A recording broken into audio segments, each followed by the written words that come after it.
Alors, depuis ma sortie de l'école, j'ai écrit pour la scène, j'ai écrit pour la télé, surtout en variété. J'ai fait de la script édition pour une série web qui s'appelle 7 par jour.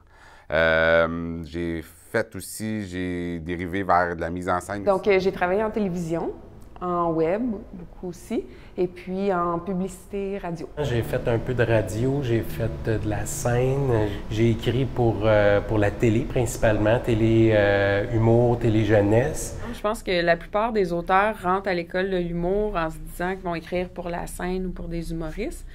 Puis oui, c'est le cas, mais moi, c'est pas la majorité de mon travail, là. Je dirais que c'est un 5 là, l'écriture de scène, puis le reste, c'est télé, web. Il y a vraiment plusieurs avenues possibles.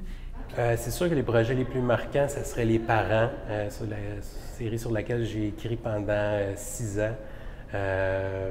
Les bye-bye, j'ai écrit sur 6 bye-bye, donc c'est comme la consécration, avoir travaillé sur des bye-bye. Une émission web, en fait, sur laquelle j'ai travaillé, qui s'appelle Carole aide son prochain, que j'ai écrite avec Sylvie Tourigny, que j'ai rencontrée à l'école aussi, une humoriste. C'est une série avec laquelle on a gagné plusieurs prix. Présentement, je suis travailleur autonome, donc j'ai plusieurs titres. Chef contenu sur les enfants de la télé, producteur de contenu sur Alt, metteur en scène du Gala des Oliviers, metteur en scène et script éditeur du Gala Hommage à Juste pour rire, metteur en scène et script éditeur de Fil de la prise. En termes de débouchés, si on pense strictement à la télévision, c'est incroyable le nombre de diplômés auteurs qu'on retrouve dans une variété de types d'émissions, dont les variétés, les shows à sketch, les revues de fin d'année, concepteurs de quiz, les sitcoms, et on retrouve beaucoup d'auteurs en téléjeunesse. Un des projets marquants, c'est Jérémie, qui est une série pour jeunes adultes que j'écris en collaboration avec Christine Metz, une autre auteure de l'École nationale de l'humour.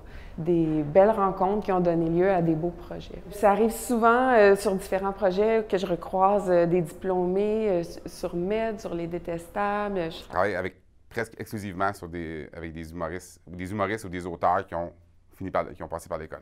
Ils sont partout aussi, là. Il y en a beaucoup. Dans les différents projets sur lesquels j'ai travaillé, on recroise souvent des diplômés de l'école qui ont fait l'école de l'humour. Le meilleur exemple, ça serait le bye-bye, où à un moment donné, tu es assis autour d'une table en brainstorming, puis tu réalises que la personne à ta gauche, la personne à ta droite, finalement, tout le monde sont des étudiants de l'école d'années différentes. T'es-tu passé avant moi? T'es-tu passé après moi? Qui t'a enseigné? Finalement, c'est rendu presque une rareté ou étrange de croiser quelqu'un qui n'a pas fait l'école dans notre domaine parce que, justement, la formation est tellement puissante.